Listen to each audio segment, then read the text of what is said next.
lugar en el portal web. Gracias. Pues como digo, hoy tenemos como ponente a mi compañero Eusebi González, director del Departamento de Actividades Preventivas de Mutua Intercomarcal. Desde Mutua Intercomarcal queremos analizar las cuestiones más relevantes que deben realizarse en el seno de la empresa para conseguir cumplir el objetivo de la coordinación de actividades empresariales. Comentaremos los conceptos esenciales a la hora de llevar a cabo la coordinación de actividades empresariales. Eusebio, en primer lugar, nos hará una breve introducción sobre qué es la coordinación de actividades empresariales y posteriormente comentará los objetivos y la concurrencia de la coordinación de actividades empresariales. Y continuará con la exposición de algunos conceptos básicos y finalizará la sesión con exposición del marco normativo.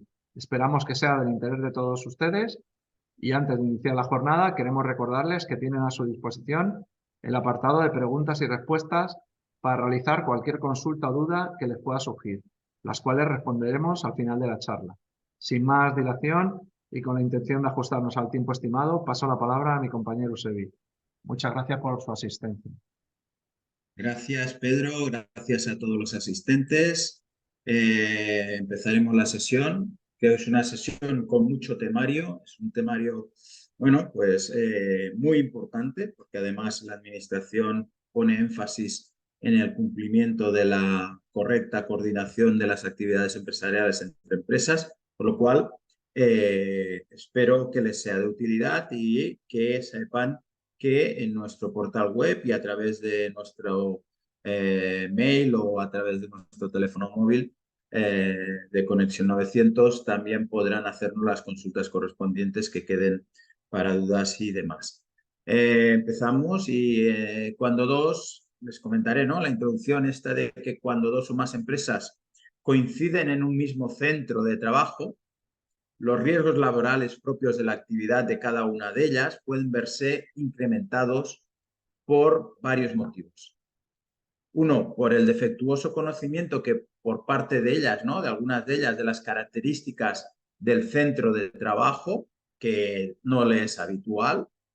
También puede ser por el desconocimiento de lo que están haciendo las otras empresas, por la indefensión esta ante los riesgos generados por otras personas, por otros trabajadores en ese centro que no son inherentes a la propia organización, o bien por la interacción descontrolada de las diferentes actividades en ese centro de trabajo.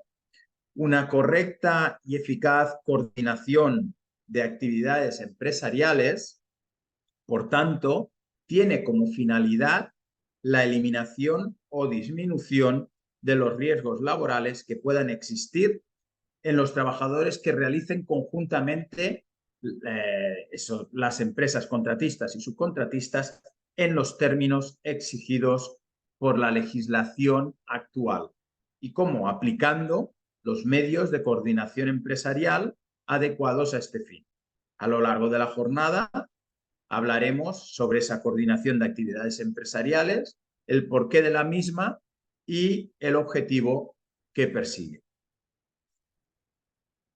El Real Decreto 171/2004 del 30 de enero viene a dar cumplimiento a este mandato y desarrolla el artículo 24 de la Ley de Prevención de Riesgos Laborales, tomando como base para ello los criterios comunes y consideraciones generales consensuados por los agentes sociales.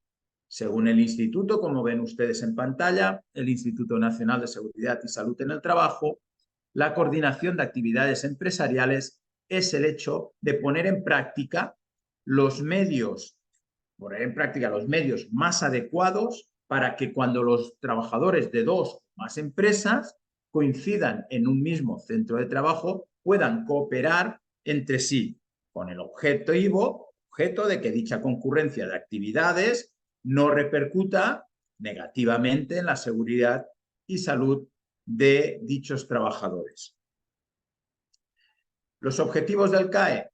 Los objetivos, como ven ustedes en el slide, son 4, ¿no? El artículo 3 del Real Decreto 171 que he comentado determina que estos objetivos son estos 4 que ven ustedes. Uno sería la aplicación de los principios de la acción preventiva, que la necesidad de aplicar estos principios de la acción preventiva establecidos en la Ley de Prevención de Riesgos Laborales por las empresas concurrentes en el centro de trabajo. ¿Y esto qué significa? No significa otra cosa que evitar los riesgos, evaluar los riesgos que no se pueden evitar, combatir los riesgos en su origen, en la finalidad, en el factor de riesgo, adaptar el trabajo a cada persona, a cada trabajador, tener en cuenta la evolución de la técnica, ¿vale? Todo lo que vayamos incorporando debemos de analizar qué posibles riesgos puede suponer y informar sobre el tema, sustituir lo peligroso por lo que entrañe poco o ningún riesgo o peligro, planificar esa prevención, anteponer la protección colectiva a la individual y dar las debidas instrucciones a los trabajadores. Es decir, la aplicación de los fundamentos de la prevención de riesgos laborales, asegurando la ejecución segura de los trabajos y protegiendo, que es lo principal, la seguridad y salud de todos los trabajadores que en ese centro trabajen y estén actuando conjuntamente. 2. Segundo objetivo, la aplicación correcta de los métodos de trabajo. Se debe asegurar que las obras o servicios realizados por personal externo contratado, subcontratado o autónomo, o personal de un autónomo, se ejecutan bajo las medidas de seguridad y salud establecidas por la legislación y por la propia normativa interna de la empresa, definiendo los procedimientos de trabajo establecidos. 3.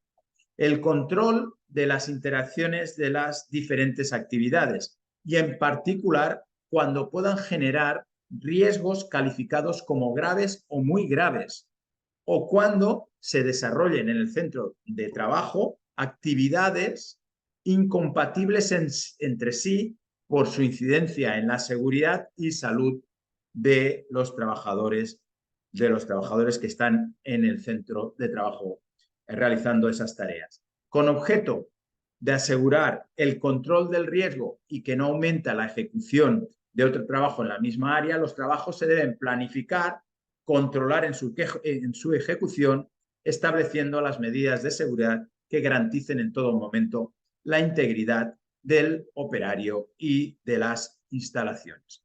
Y por último, el cuarto objetivo sería la adecuación entre los riesgos laborales existentes en el centro de trabajo.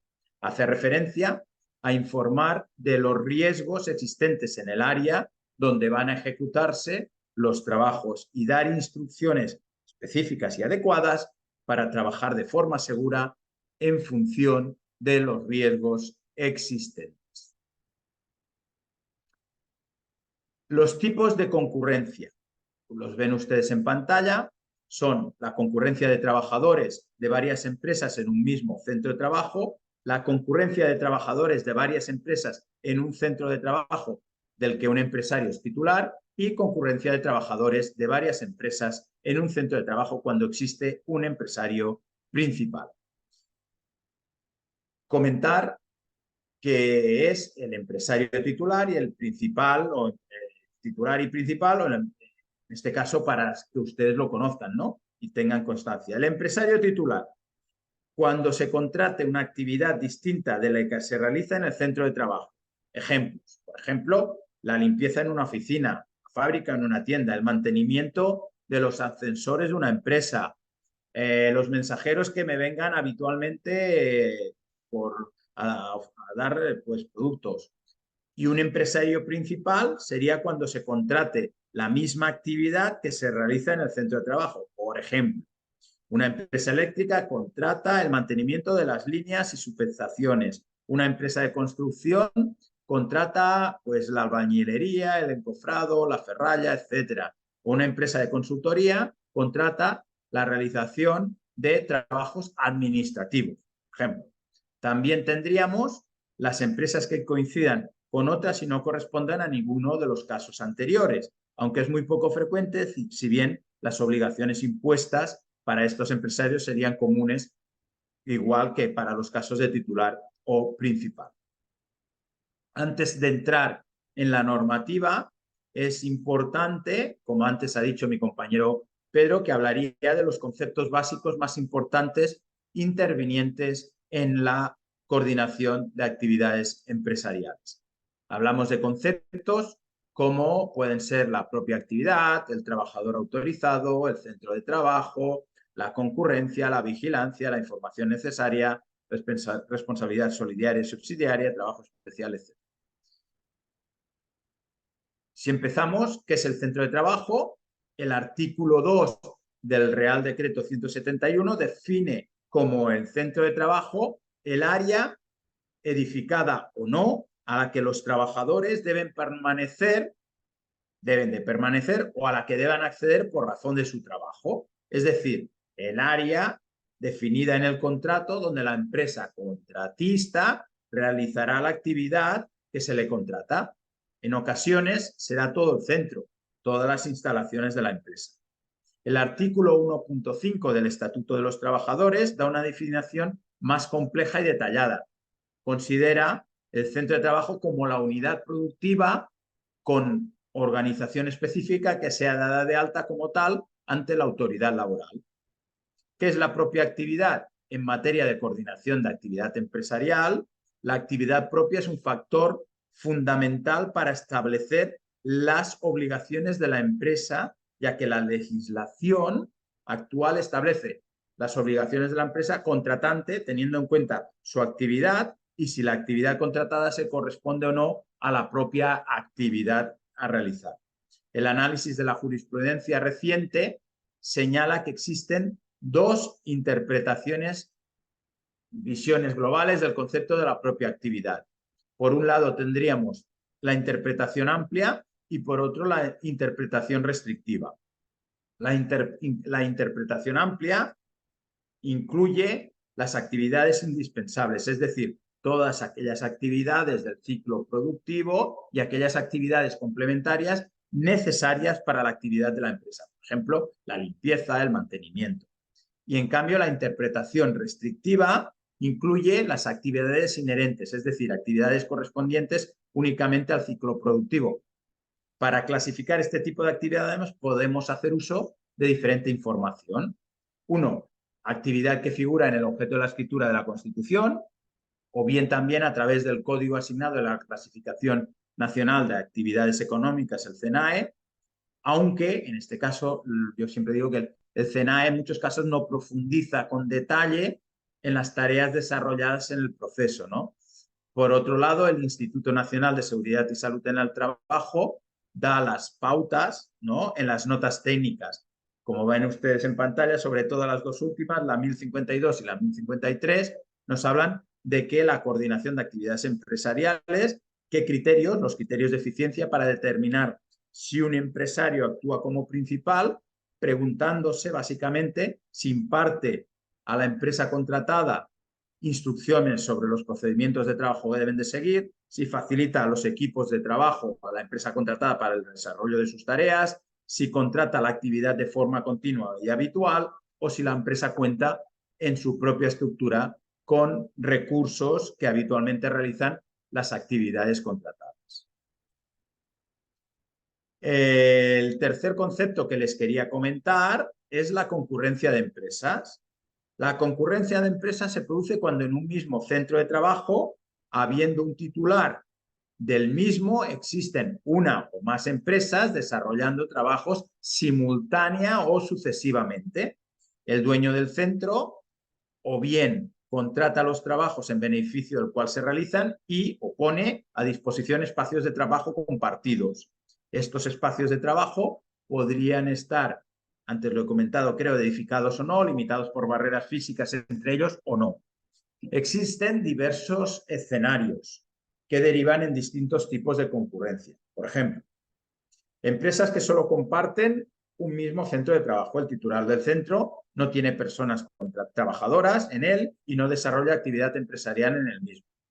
Dos, una contratación y subcontratación de trabajos que no son la propia actividad del titular del centro de trabajo. Tres, contratación y subcontratación de la propia actividad de la empresa principal. Cuatro, las personas trabajadoras contratadas como autónomas que desarrollen su actividad también en los mismos centros o lugares de trabajo. Y 5, por ejemplo, las personas trabajadoras contratadas por ETTs que realicen su actividad en los mismos centros o lugares de trabajo. Por último, también podría darse concurrencia cuando las personas trabajadoras de los contratistas o subcontratistas no desarrollen su actividad en los centros de trabajo de la empresa principal, pero, importante, operan con maquinaria, equipos, productos, materias primas o útiles, como les ven ustedes en pantalla, proporcionados por dicha empresa principal. Otro concepto a comentar, básico e importante, sería el concepto, el de vigilancia de la coordinación de actividad empresarial. Viene marcado por el artículo 10 del Real Decreto 171, que indica que el empresario principal, además de cumplir con las medidas establecidas para la concurrencia de trabajadores, deberá vigilar el cumplimiento de la normativa de prevención por parte de las empresas contratistas o subcontratistas de obras y servicios correspondientes a su propia actividad y que se desarrollen en su propio centro de trabajo. Todo ello se traduce en que además de cumplir las obligaciones y acciones legales establecidas en calidad de empresario concurrente y titular, deberá de, 1, informar a los empresarios concurrentes sobre los riesgos del centro de trabajo, las medidas preventivas y las medidas de emergencia. ¿Vale? Riesgos, medidas preventivas y medidas de emergencia. Esto se llama deber de cooperación.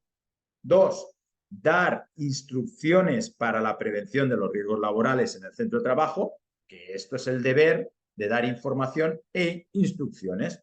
Cumplirá además una serie de medidas en materia de coordinación de actividades empresariales, en base al deber de vigilancia antes y durante la ejecución de los trabajos. Concretamente, antes del inicio de la actividad, exigirá a las empresas contratistas y subcontratistas que le acrediten por escrito que han realizado para las obras y servicios contratados la evaluación de riesgos laborales y la planificación de la actividad preventiva derivada de esa evaluación de riesgos laborales.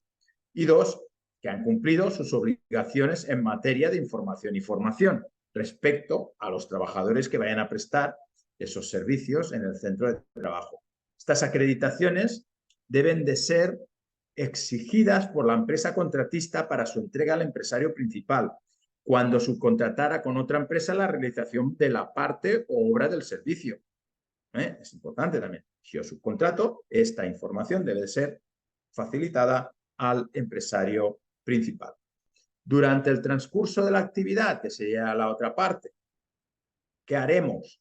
Comprobaremos que las empresas contratistas y subcontratistas concurrentes en su centro de trabajo han establecido los medios necesarios de coordinación entre ellas. Además, vigilará del cumplimiento de la normativa de prevención por parte de las empresas contratistas de obras y servicios correspondientes a su propia actividad y que desarrollen en su propio centro de trabajo, ¿vale? Y por último, también corroborará que las empresas contratistas y subcontratistas concurrentes en su centro de trabajo han establecido los medios necesarios de coordinación entre ellas.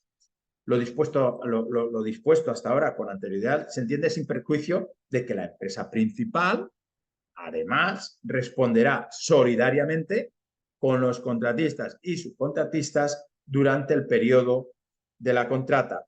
¿De qué responderá? De las obligaciones impuestas por la Ley de Prevención de Riesgos Laborales en relación con los trabajadores que aquellos ocupen en los centros de trabajo de la empresa principal, siempre y cuando responderá se haya producido, evidentemente, en el centro de trabajo alguna infracción establecida y marcada en el artículo 42.3 de la LISO, por ejemplo, ¿no? Nos debemos, en general, hacer una pregunta. ¿El deber de vigilancia durante la ejecución de los trabajos en concurrencia, cómo se aplica?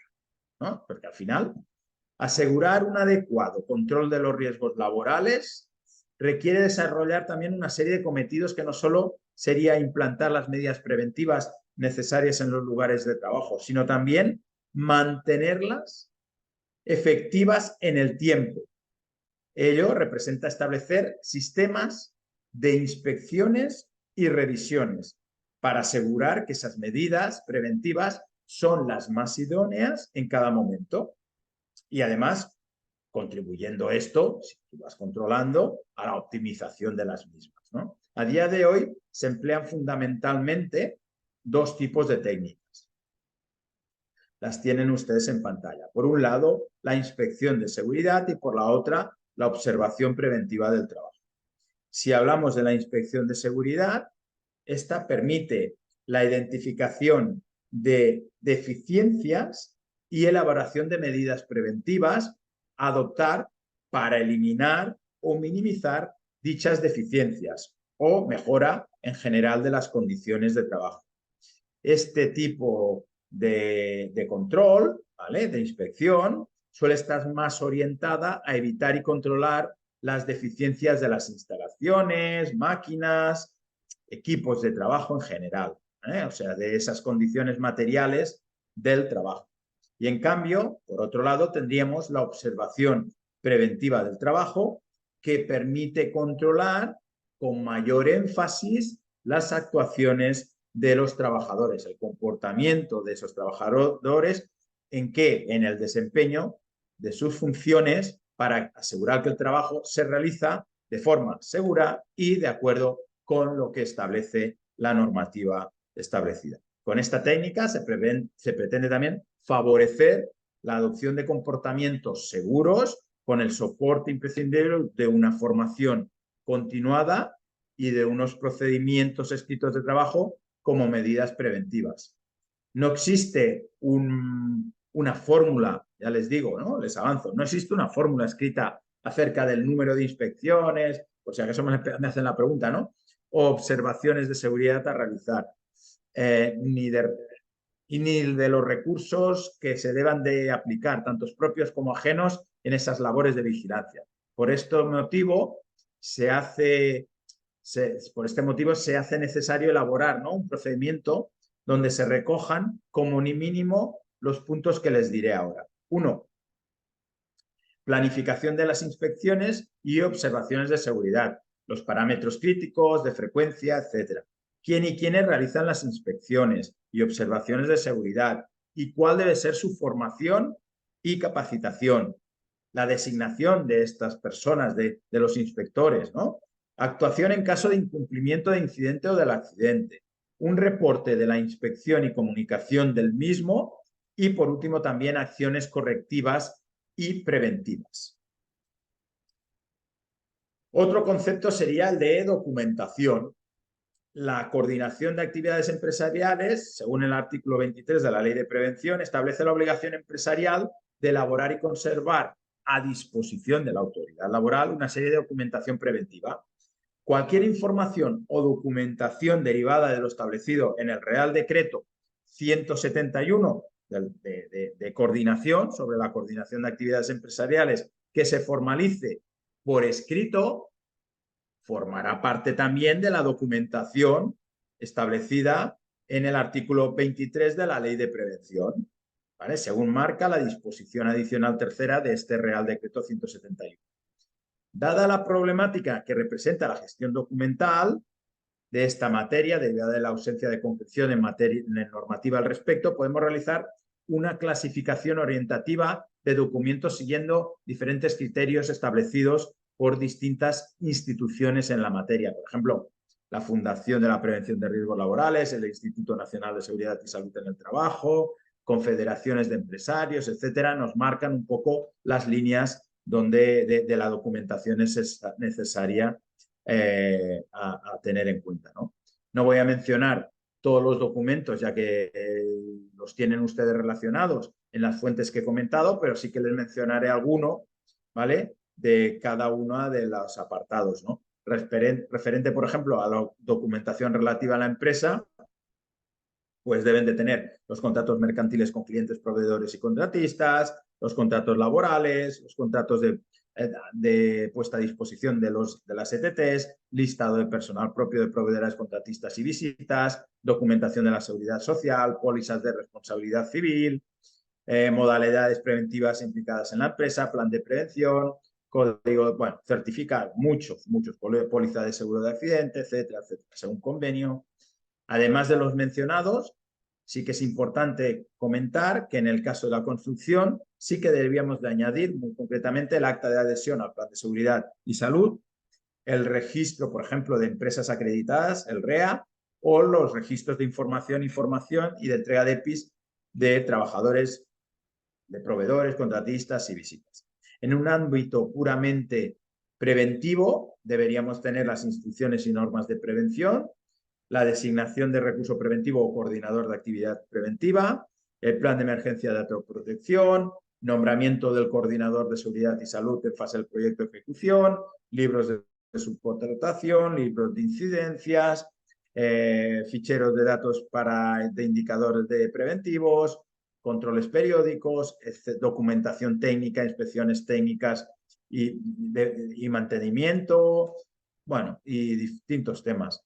A nivel de documentación relativa a personas, pues importante la aptitud médica, la entrega de equipos de protección individual, la formación específica y la formación genérica de prevención de riesgos laborales, por ejemplo, formación en trabajos en altura, espacios confinados cuando sean factores de riesgo de anexo 1, carretillas elevadoras, trabajos eléctricos, etcétera.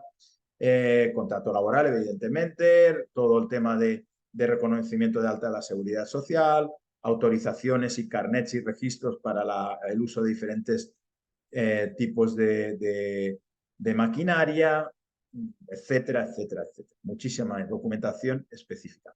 En el caso del sector de la construcción, es común solicitar a nivel de formación empresarial la formación inicial o segundo ciclo, o el curso a nivel básico de prevención, o la designación como recurso preventivo.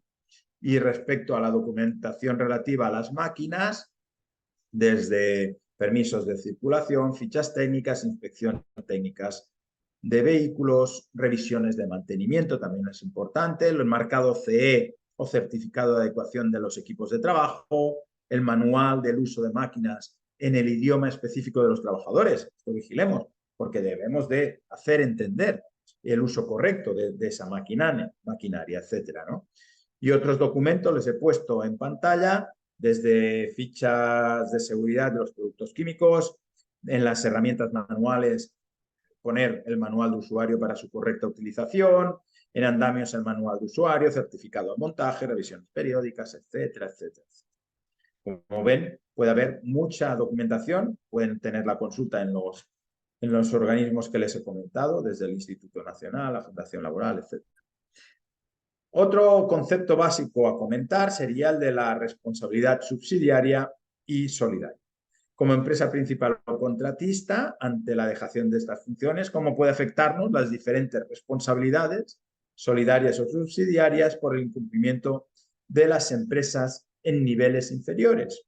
Bueno, pues para empezar, deberíamos distinguir dos tipos de responsabilidades exigibles, la solidaria y la subsidiaria. Y en pantalla pueden ver algunas características.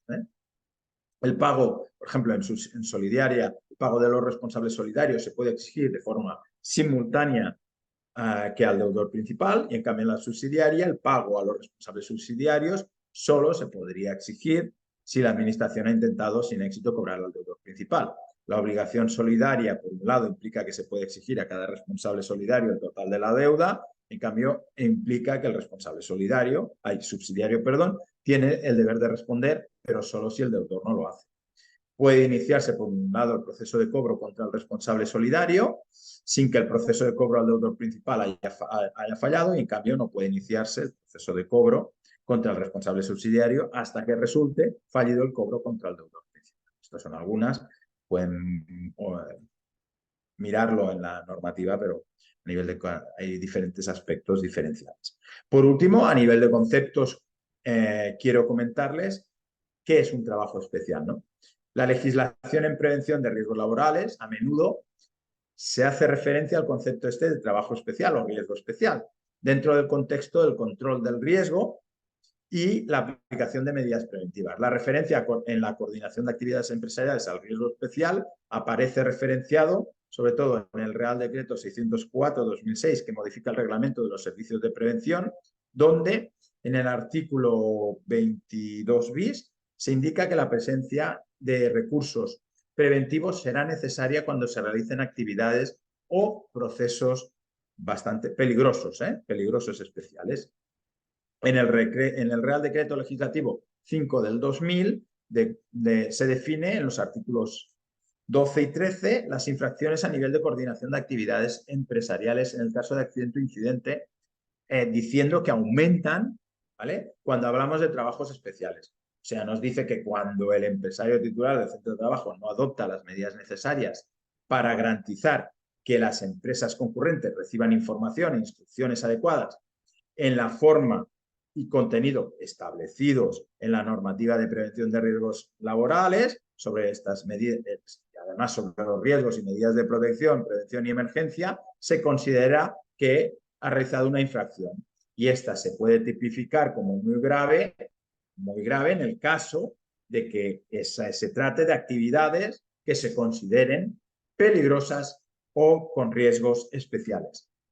Para determinar qué es un trabajo especial, se suele utilizar como referencia el anexo 2, que tienen ustedes en pantalla, del Real Decreto 1627 de Seguridad y Salud en Obras de Construcción, en relación a este listado. Pero no hay que olvidar, hay un listado específico, ¿vale?, de las tareas y actividades, pero no hay que olvidar que el hecho de que un trabajo no esté incluido en ese anexo no quiere decir que no pueda exponer a sus trabajadores que realizan ese trabajo a un riesgo de especial gravedad.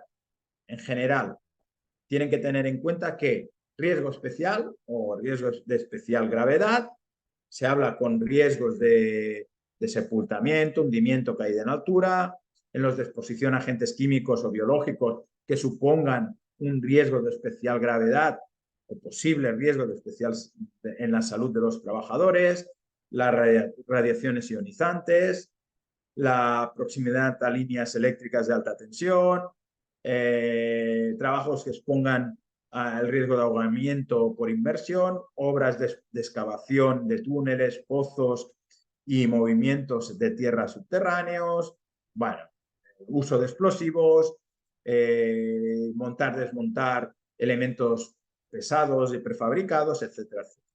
Otra clasificación diferente sería la que tienen también ustedes en pantalla, que presenta la nota técnica de prevención, la 562, que nos habla del sistema de gestión preventiva, autorizaciones de trabajos especiales, más acorde con las actividades que se realizan en sectores industriales. Según esta, se consideran trabajos especiales independientemente de los que lo realicen el personal interno o externo, los que ustedes tienen en pantalla. Trabajos en caliente, que son trabajos, operaciones, ¿no?, con generación de calor, producción de chispas, llamas o elevadas temperaturas en proximidad de polvos, líquidos o gases inflamables o en recipientes que hayan contenido tales productos, ¿no? Trabajos en frío son las operaciones que normalmente se realizan sin generar calor, pero que se efectúan en instalaciones por las que circulan o en las que se almacenan fluidos peligrosos. Los trabajos en espacios confinados, que comprenden todas las operaciones en el interior de depósitos, de cisternas, fosos, etcétera. Trabajos eléctricos están constituidos por todo tipo de trabajos eléctricos o no que hayan de realizarse sobre o en las proximidades de instalaciones, equipos eléctricos energizados. Y otros trabajos especiales serían trabajos que por sus especiales características puedan suponer riesgos importantes a las personas o a la propiedad y por ello requieran una autorización especial. Una vez vistos los conceptos más importantes sobre la coordinación de actividades empresariales, ahora les expondré el articulado, pero que en algunos de esos artículos solo haré referencia ya que habrán salido en la exposición realizada hasta este momento. Como ustedes ven en pantalla, las dos principales normativas son los ya comentados artículo 24 de la Ley de Prevención y el Real Decreto 171/2004. También tendríamos todas las publicaciones del Instituto, sobre todo las notas técnicas 1052 y 1053, diferentes artículos, vídeos y demás del propio instituto, y otras publicaciones técnicas de organismos oficiales, como diferentes publicaciones realizadas o guías por parte de diferentes autonomías. En cualquiera de ellas pueden ustedes encontrar en la mayoría guías prácticas sobre la coordinación de actividades empresariales.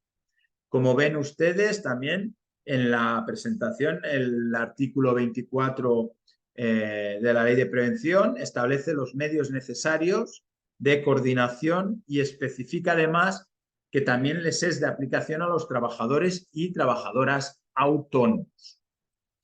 Tal como dice también la presentación, el artículo 2 establece que el empresario titular del centro de trabajo adoptará las medidas necesarias para que aquellos otros empresarios que desarrollen actividades en su centro de trabajo reciban la información y las instrucciones adecuadas con respecto a riesgos del centro de trabajo, medidas de protección y prevención y medidas de emergencia. Dicha información se trasladará, muy importante, por eso lo pongo en negrita, a sus respectivos trabajadores. El apartado 3 nos dice que cuando en un mismo centro de trabajo desarrollen actividades, desarrollan trabajadores de 2 o más empresas, estas deberán cooperar en la aplicación de la normativa de prevención de riesgos laborales y además se establecerán los medios de coordinación necesarios.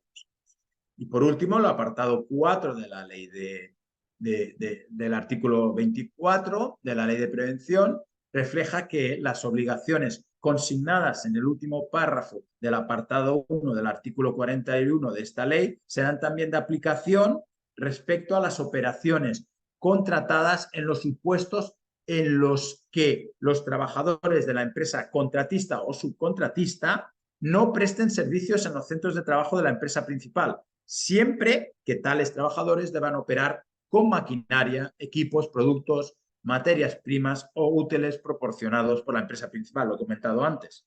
El artículo 41 de la Ley de Prevención se refiere a las obligaciones de los fabricantes, importadores y suministradores de maquinaria, equipos, productos y útiles de trabajo que están obligados a asegurar que estos no constituyan una fuente de peligro para el trabajador, siempre que sean instalados, evidentemente, y utilizados en las condiciones, forma y para los fines recomendados para ellos, ¿no? Para este fin. El empresario, además, deberá garantizar que las informaciones a que se refiere el apartado anterior sean facilitadas a los trabajadores en términos que resulten comprensibles para los mismos. Por eso digo muchas veces, comprensibles quiere decir que a lo mejor tendremos que traducirlo en varios idiomas. Pues si tenemos a alguien que no entiende adecuadamente en el catalán, el castellano, el euskera o el gallego, pues como ahora tenemos de lenguas oficiales, pues tendrá que mirar otra alternativa, traducirlo al idioma correspondiente. Pasando ya al Real Decreto 171, este Real Decreto tiene adecuadamente en cuenta lo dispuesto en el apartado 5 del artículo 24 de la Ley de Prevención, subrayando que los deberes de cooperación y de información afectan a los trabajadores autónomos de la misma forma que a las empresas cuyos trabajadores desarrollen actividades en un mismo centro de trabajo. Por lo tanto, en base a lo anteriormente dicho, cuando trabajadores autónomos presten servicios en centros de trabajo en los que desarrollen actividades trabajadores de una o varias empresas, así como cuando los trabajadores autónomos ejecuten su actividad profesional en locales o centros de trabajo de las empresas para las que presten servicios, será de aplicación para todos ellos los deberes de ¿qué? De cooperación, información e instrucción previstos en el artículo 24 de la Ley de Prevención de Riesgos Laborales. Estas definiciones que ven en pantalla han sido comentadas en los aspectos básicos anteriormente, por lo cual me salto lo que es un centro de trabajo, un empresario titular y un empresario principal. Los objetivos, artículo 3. Los objetivos de la coordinación, según el Real Decreto, son los que ven en pantalla. 1.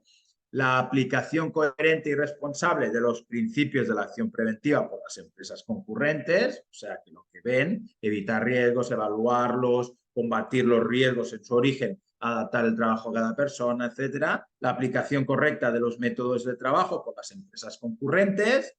3. El control de las interacciones de las distintas actividades desarrolladas en ese centro, ¿vale? Aquí hablo de riesgos graves, muy graves, actividades incompatibles entre sí, etcétera. Y la adecuación entre los riesgos existentes en el centro de trabajo y las medidas aplicadas para su prevención. En el Real Decreto 171 también nos habla del deber de cooperación. Y este deber de cooperación será de aplicación a todas las empresas y trabajadores autónomos concurrentes en ese centro de trabajo, existan o no relaciones jurídicas entre ellos. Las empresas siempre deberán informarse recíprocamente sobre los riesgos específicos de las actividades que desarrollen en el centro de trabajo, que puedan afectar evidentemente a los trabajadores de las otras empresas concurrentes en ese centro. En particular, sobre aquellas que puedan verse agravados o modificados por circunstancias derivadas de la concurrencia de esas actividades. Respecto al trabajador autónomo, es deber del autónomo proporcionar a todos los empresarios concurrentes las informaciones relativas a los riesgos específicos de la actividad que desarrolla en ese centro y que puedan también implicar riesgos al resto de trabajadores de las demás empresas. La información debe de ser suficiente y se proporcionará antes del inicio, cuando se produzcan cambios en las actividades concurrentes y cuando se haya producido una situación de emergencia. Recuerden, 3. Antes del inicio, cuando se produzcan cambios en las actividades que se realicen concurrentes entre las empresas o trabajadores autónomos y cuando se haya producido una situación de emergencia. La información se facilitará por escrito cuando, es obligatorio, cuando la empresa genere riesgos calificados como graves o muy graves. 5. También el deber de cooperación se refiere a cuando se produzca un accidente de trabajo, el empresario deberá informar de aquel a los demás empresarios presentes en el centro de trabajo. No podemos obviarlo. Y además, evidentemente, informará de las medidas preventivas adoptadas para que no vuelva a suceder ese accidente. Y 6. La información deberá ser tenida en cuenta en las evaluaciones y planificaciones de todas y cada una de las empresas concurrentes. Y por último, cada empresario deberá informar a sus trabajadores también respecto a esos riesgos derivados de esas concurrencias de actividades. El artículo 5, sobre medios de coordinación de los empresarios concurrentes, dice que en cumplimiento del deber de cooperación, los empresarios concurrentes en el centro de trabajo establecerán los medios de coordinación para la prevención de riesgos que consideren necesarios y pertinentes en los términos previstos en el capítulo 5 de este Real Decreto, de lo que se deduce, por una parte, la obligación de participación del trabajador autónomo en el establecimiento de los medios de coordinación y, por otra, el deber de aceptar la acción coordinada que se hubiera establecido, siguiendo que las instrucciones e indicaciones que a tal efecto se hayan suministrado las personas designadas como coordinadores, ¿vale?, de la coordinación de actividad empresarial. El artículo 6 nos habla de las medidas a adoptar por el empresario titular. El empresario titular del centro de trabajo, además de cumplir las medidas de información, como ven ustedes en pantalla, recíprocas cuando sus trabajos de desarrollo de actividades deberá cumplir las especificadas en los artículos siguientes. El artículo 7, que nos habla, es similar al artículo 4, apartado 2, donde se especifica la información que debe facilitar el empresario titular, y nos dice que el empresario titular deberá informar a los otros empresarios sobre riesgos propios del centro de trabajo que puedan afectar a las actividades, medidas de prevención y las medidas de emergencia, siempre es lo mismo. Y la información será suficiente y se proporcionará antes del inicio, cuando se produzcan cambios en los riesgos propios del centro, que sea relevante, ¿vale? Por lo cual, o un incidente o un accidente. Siempre por escrito cuando existan riesgos graves o muy graves. Y el artículo 8, que nos habla de las instrucciones del empresario titular. El empresario titular del centro de trabajo dará al resto de empresarios concurrentes instrucciones para la prevención de riesgos existentes en el centro de trabajo y sobre las medidas que se deben de aplicar cuando se produzca una situación de emergencia. Las instrucciones siempre deberán ser suficientes y adecuadas a los riesgos existentes en ese centro de trabajo.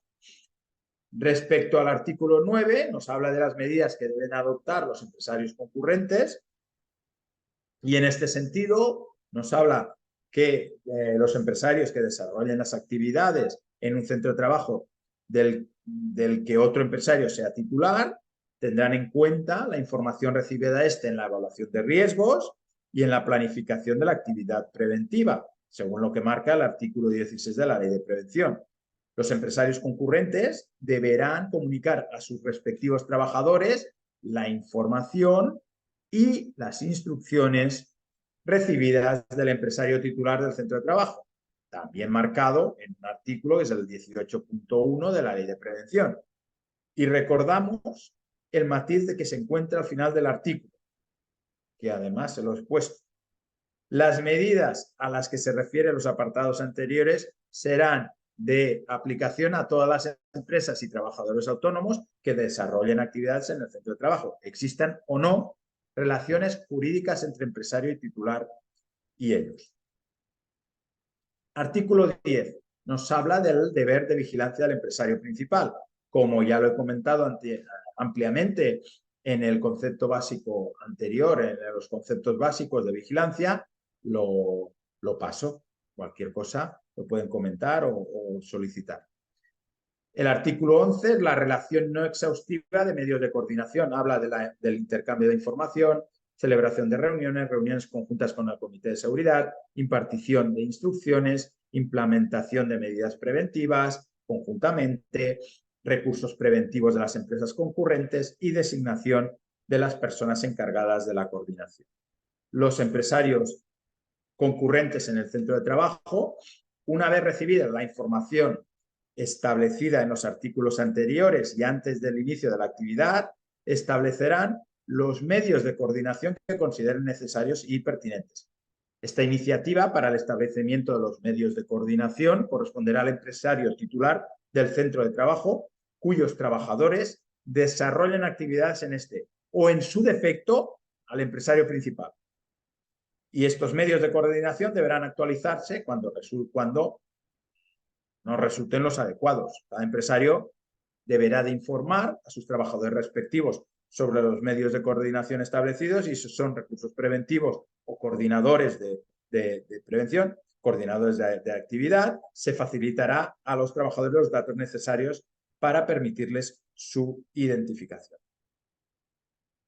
Artículo 13. La designación de coordinadores será el medio de coordinación preferente cuando concurran dos o más de las siguientes condiciones. Las tienen ustedes en pantalla. Cuando una de las empresas concurrentes realice actividades consideradas como peligrosas o con riesgos especiales, lo marca el anexo 1 de los reglamentos de los servicios de prevención. Cuando exista especial dificultad para controlar las interacciones de las diferentes actividades desarrolladas y que esto pueda generar un riesgo grave, cuando exista una especial dificultad para evitar que se desarrollen en el centro de trabajo actividades incompatibles entre sí, cuando exista especial complejidad para la coordinación de la actividad preventiva como consecuencia del gran número de empresas y de trabajadores en ese centro, y por tanto los coordinadores serán designados por el empresario titular del centro de trabajo cuyos trabajadores desarrollan actividades en él. ¿Vale? Pueden haber varios casos. Pueden designarse uno o varios trabajadores designados para el desarrollo de las actividades por el empresario titular o por los demás empresarios, uno o varios miembros del servicio de prevención propio o de la empresa titular o de las demás empresas concurrentes, uno o varios miembros del servicio de prevención ajeno, uno o varios trabajadores de la empresa titular o de las demás empresas concurrentes que reúnan, sobre todo, conocimientos, cualificación y experiencia para hacerlo, una o varias personas de las empresas de coordinación que reúnan esas competencias o cualquier otro trabajador que realmente tengas capacidad para realizar esas funciones técnicas y capacitado para hacer de coordinador de actividad empresarial. Según vemos en la pantalla, las funciones de la persona encargada de la coordinación serán las siguientes. Favorecer el cumplimiento del artículo 3 de los objetivos de la coordinación.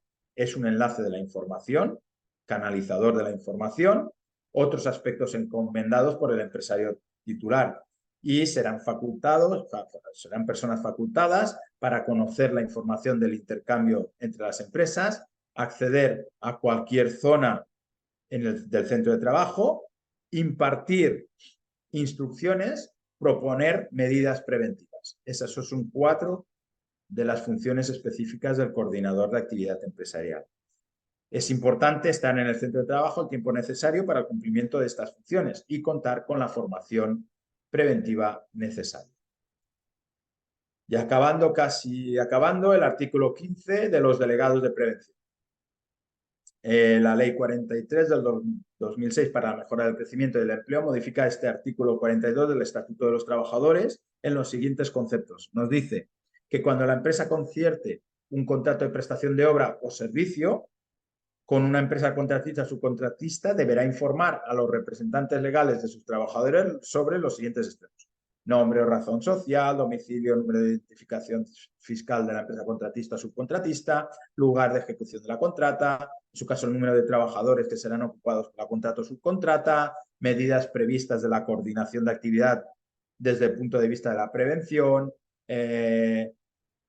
cuando las empresas, por ejemplo, cuando la empresa principal, contratista o subcontratista, compartan de forma continuada un mismo centro de trabajo, la primera la principal, deberá disponer de un libro de registro en el que se refleje la información anterior respecto a todas las empresas citadas, y dicho libro, además, estará a disposición de los representantes legales de los trabajadores.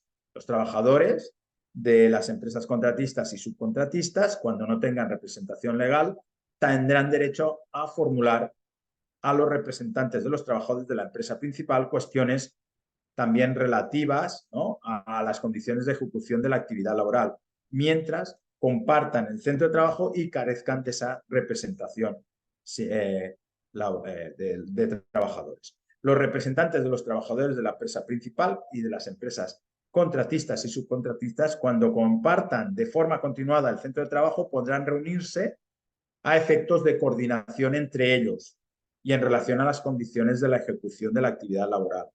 Los delegados de prevención, o en su defecto los representantes legales de dichos trabajadores de la empresa titular, cuyos trabajadores desarrollen actividades en el centro de trabajo, estarán facultados para: 1. Acompañar a los inspectores de trabajo y seguridad social en las visitas y verificaciones del centro de trabajo, realizar visitas al centro de trabajo para ejercer una labor de vigilancia y control de las condiciones de trabajo, recabar de su empresario la adopción de medidas para la coordinación de actividades preventivas y, por último, también de dirigirse a los coordinadores para que propongan la adopción de medidas para la prevención de riesgos existentes en el centro de trabajo. Los comités de seguridad y salud de las empresas concurrentes o, en su defecto, empresarios y delegados de prevención, cuando carezcan de dichos comités, podrán también acordar lo que ven ustedes aquí en pantalla, acordar la realización de reuniones conjuntas cuando, por los riesgos existentes en el centro de trabajo, se necesite analizar la eficacia de los medios de coordinación establecidos. Ya por último, finalización del marco normativo de la coordinación. Vemos aquí la disposición 1 y 3. La disposición adicional 1 nos habla, existe una correlación entre las figuras y documentación preventiva de obras de construcción con el objetivo de seguir garantizando los aspectos de coordinación en las obras de construcción.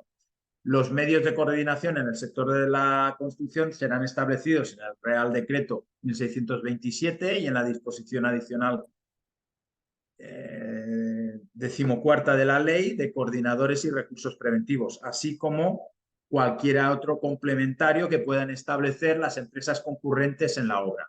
Pueden ustedes ampliar esta información en la webinar de obras de construcción que nosotros realizamos habitualmente o bien en nuestro portal web. Y la disposición tercera nos habla de cualquier información o documentación derivada de lo establecido en este Real Decreto que se formalice por escrito formará también parte de la documentación preventiva exigida por la autoridad laboral, y esto es el artículo 23, lo establece el artículo 23 de la Ley de Prevención de Riesgos Laborales. Les pongo un ejemplo de una práctico de una mala coordinación. Esto fue una muerte por explosión producida en un tanque de aceite de orujo. Dos operarios estaban realizando tareas de soldadura sobre un tanque y explosionó, cayendo los dos operarios de más de 15 metros. No fue muy grave y el otro falleció. Las causas se debieron a una acumulación de un escape de gas empleado para extraer el aceite y que se produjo o bien porque las tuberías estuvieran en mal estado o bien porque no se terminó el ciclo del gas y abrieron la cubeta por algún sitio antes de tiempo. En el momento que se desprenden chispas de la máquina de soldar, automáticamente se produjo una deflagración y hizo que los operarios cayeran de 15 metros.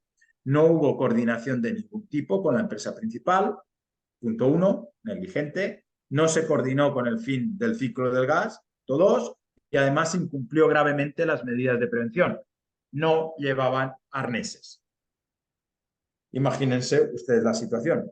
¿Qué se debería de haber hecho para salvar la vida de esa persona y que la otra no recabiera en una situación grave? Implementar adecuadamente toda la coordinación de actividades empresariales, ¿no?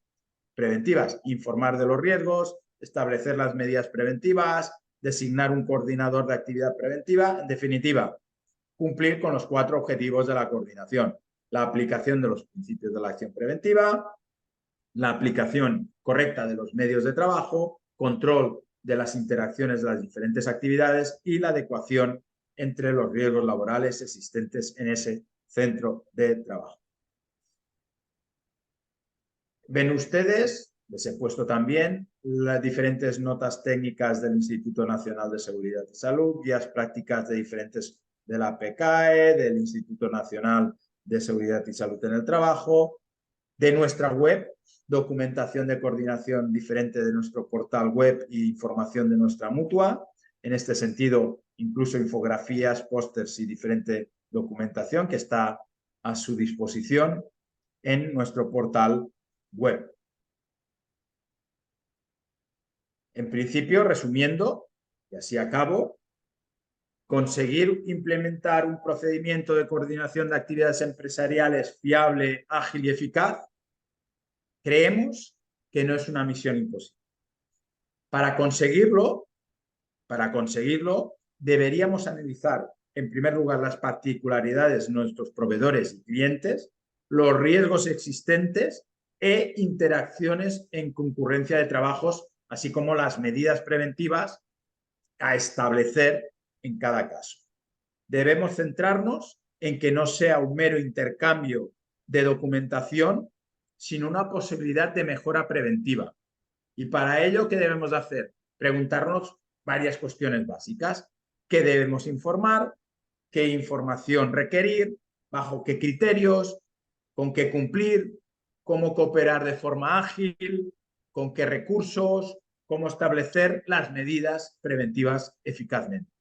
Todo ello, ¿cómo? Optimizando procesos, haciendo fácil y accesible en todo momento y lugar la coordinación de actividades empresariales.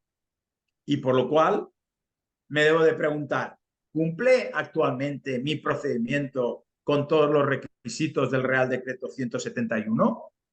Nos deberíamos de asegurar que informamos, instruimos, controlamos, cooperamos, vigilamos a contratas y clientes.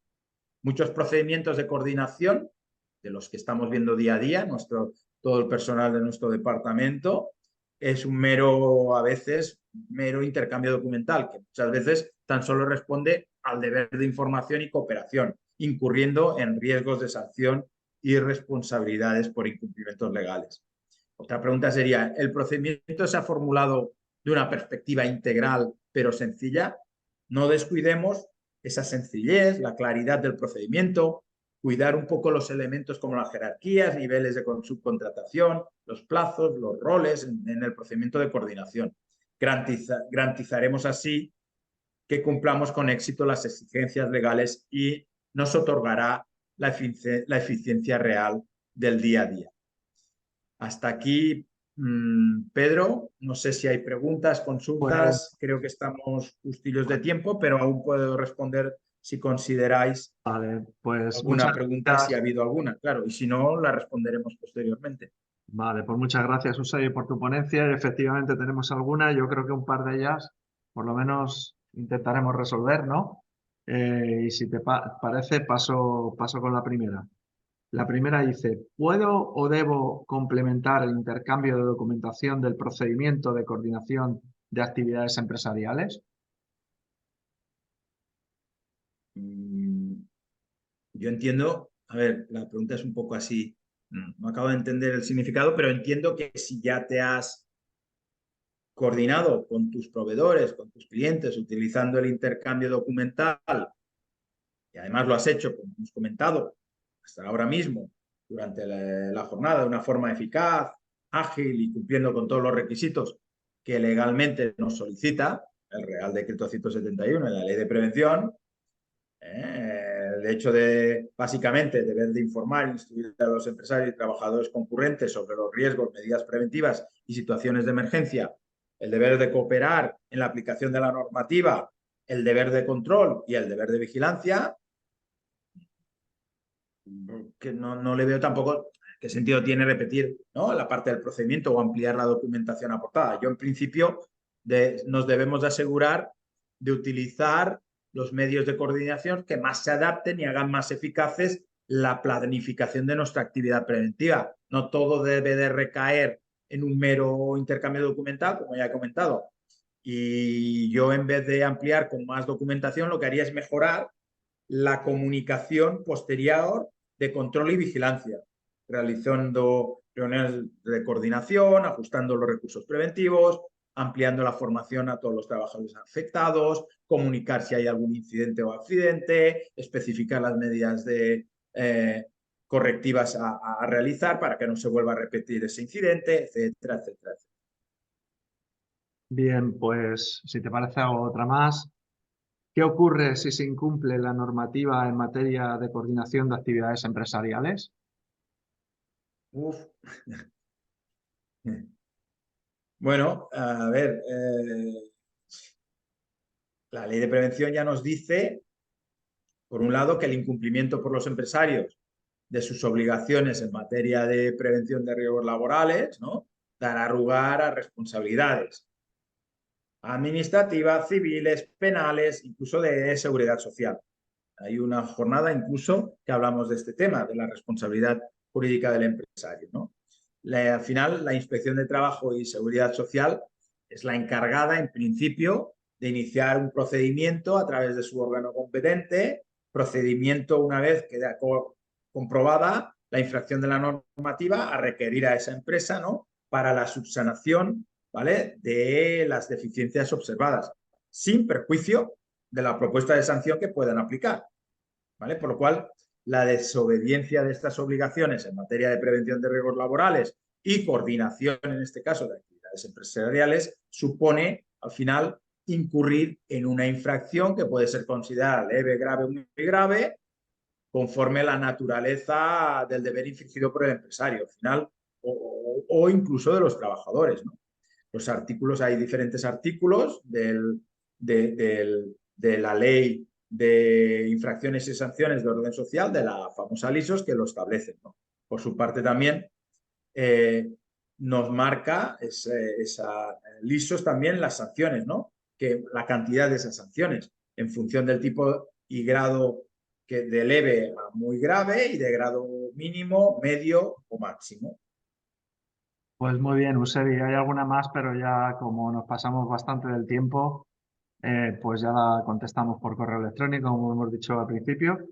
Y bueno, pues para finalizar, recordarles algunas cuestiones. La primera es que se les proporcionará un certificado de asistencia que recibirán en los próximos días por correo electrónico. Si están interesados en temas de coordinación, en nuestra web tenemos disponibles para nuestros mutualistas diversa documentación, pósters, cursos online, para que puedan ampliar la información facilitada en esta webinar. Y tercero, les hemos anotado nuestro email, como están viendo en pantalla, y teléfono para consultas de prevención de este tema u otro que pueda surgirles. Pues nada más por nuestra parte. Si tienes algo que decir, Eusebi, pues si no, nos No, despedimos. en principio agradecerte a ti la coordinación de la jornada y a todos los asistentes por por aguantar después de la comida y previo a la noche que nos toca esta jornada. Gracias por todo. Reciban un cordial saludo. Gracias. Y les Pues, espero, evidentemente, en las próximas webinars. pues Gracias. muchas gracias a todos los asistentes y cerramos ya aquí esta webinar. Muchas gracias. Gracias.